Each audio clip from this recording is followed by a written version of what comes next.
maintenant que tu vis à l'autre bout. Albert Camus nació en Argelia, en Mondovi, la actual Drehen, en 1913 y moriría 46 años más tarde en un accidente automovilístico.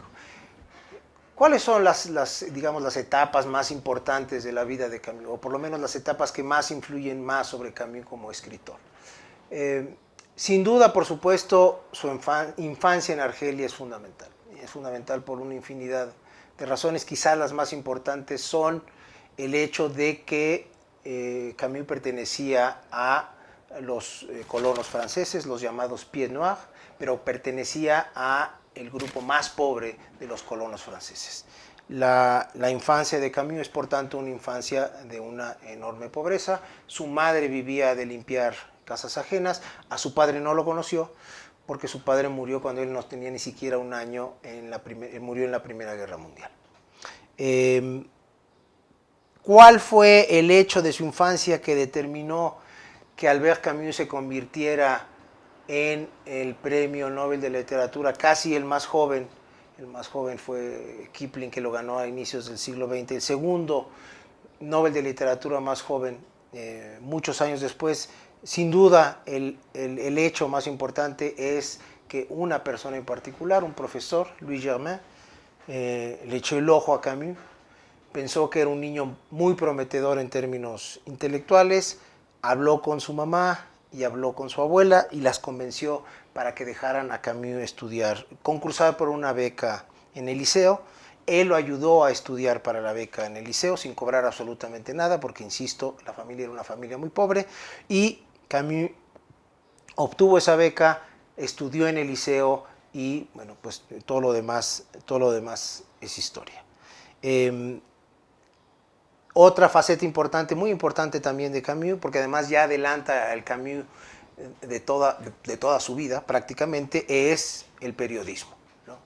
Que ejerció en su natal Argelia, en un periódico que se llamaba El Je Républicain, desde muy joven. Es ahí donde aparece la famosa serie de reportajes que se llama La miseria de Kabylia, en la que Albert Camus retrata la enorme pobreza que existía en esa parte de Argelia. Aquí ya se prefigura ese Camus ya preocupado, muy preocupado, hondamente preocupado por la desigualdad social, por la injusticia, por la pobreza. Algo que, viniendo de donde provenía en términos sociales, resulta aún más comprensible, o más comprensible por lo menos que en el caso de muchos otros intelectuales.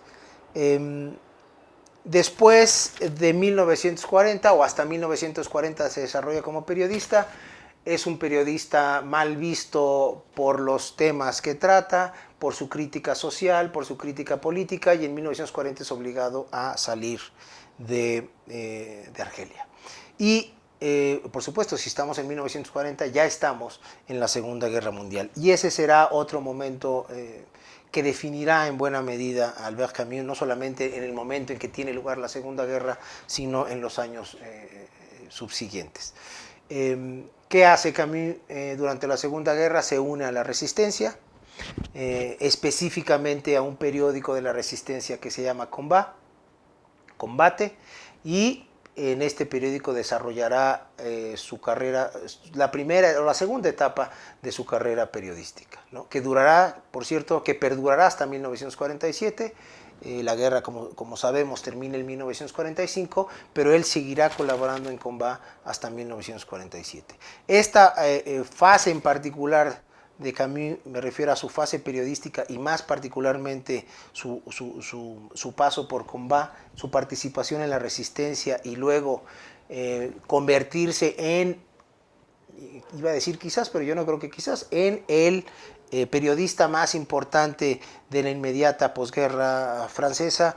Eso es algo que es una etapa, digamos, muy importante en la vida de Camus.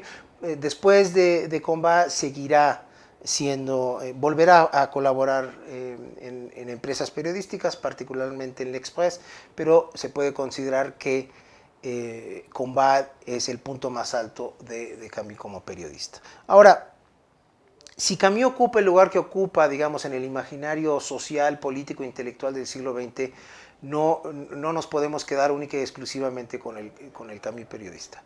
¿Qué es lo que sucede a partir de 1945? Bueno, pues lo que tiene lugar en la Europa de aquel tiempo y en el mundo entero, se puede decir, es lo que conocemos o se conoció ya prácticamente desde esa época como la Guerra Fría. Y Camus jugará un papel importantísimo en esta Guerra Fría. Ahora, varias de las preocupaciones de Camus durante la Guerra Fría ya se habían prefigurado durante la Segunda Guerra Mundial. ¿Por qué? Bueno, pues por su crítica al fascismo, por su crítica al nazismo y por su crítica al comunismo. ¿Qué queda al final de la Segunda Guerra? El fascismo y el nazismo son derrotados, no así el comunismo, y por lo tanto el resto de la vida de Camus estará determinado en buena medida por su crítica al comunismo. Lo que sucede es que, claro, nosotros nos tenemos que ubicar en ese momento histórico para entender la trascendencia de una postura como la de Camus con respecto al comunismo. Recordemos que la inmensa mayoría de la intelectualidad europea de esa época era procomunista. Y la Revolución Rusa y la Unión Soviética y Stalin eran vistos como el futuro, el posible o envenenado futuro para los países, para el resto de los países de Occidente y se podría decir de todo el mundo. El hecho de que Camus haya adoptado una postura crítica desde un primer momento, una postura crítica que jamás abandonó, colocó a Camus en una situación muy especial. Lo he dicho en un par de ocasiones, lo convirtió en una especie de apestado intelectual, porque vuelvo al punto, estamos en la Europa de la posguerra. Hay que recordar, por supuesto, que Rusia había jugado o desempeñado un papel muy importante en la derrota de los alemanes y por lo tanto, o del eje si se quiere, y por lo tanto Rusia gozaba de una reputación, de una aprobación y de una, ¿cómo decirlo? Era, digamos, el sueño, era la utopía para muchos intelectuales occidentales. Y es justamente ese el contexto en el que Camus adopta una postura crítica que no abandonará nunca. Tiene esta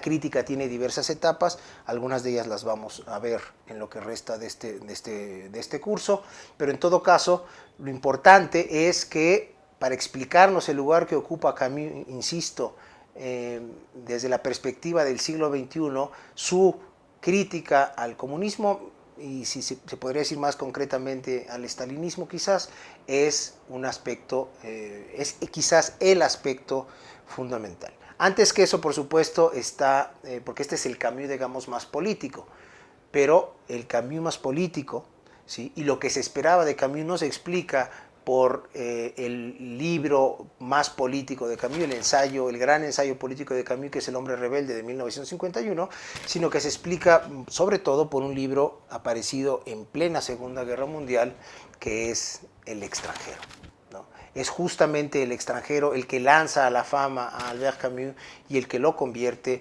en ese autor del que se esperaba mucho, no solo en términos literarios, sino en la medida en que él era un periodista y un intelectual público, se esperaba también de él en otros ámbitos.